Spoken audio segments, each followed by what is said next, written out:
నిజమైన భారతీయ జనతా పార్టీ కార్యకర్తకు గౌరవం దక్కిందని, దీనికంతటికీ మీరే కారణం గురువు అంటూ బీజేపీ జాతీయ కార్యవర్గ సభ్యుడు, ఆంధ్రప్రదేశ్ మాజీ అధ్యక్షులు సోము వీర్రాజును హత్తుకుని నర్సాపురం ఎంపీ, కేంద్ర సహాయ మంత్రి భూపతిరాజు శ్రీనివాస్ వర్మ కన్నీళ్ల పర్యంతమయ్యారు.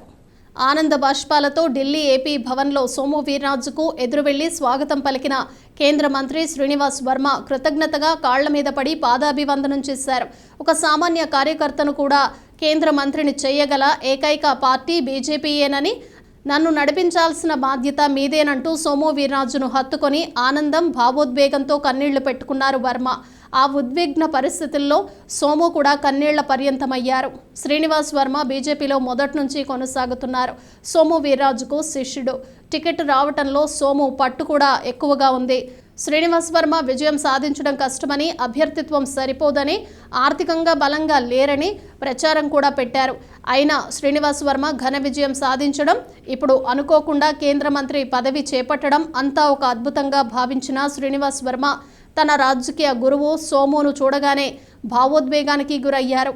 ఒక సామాన్యుడికి ఇలాంటి అవకాశం ఇవ్వటం గొప్పగా పేర్కొంటూ, తాను ఎలాంటి తప్పులు చేయకుండా నడుచుకుంటానని, తనను సక్రమంగా నడిపించాలని సోమును ఆయన కోరటం కనిపించింది.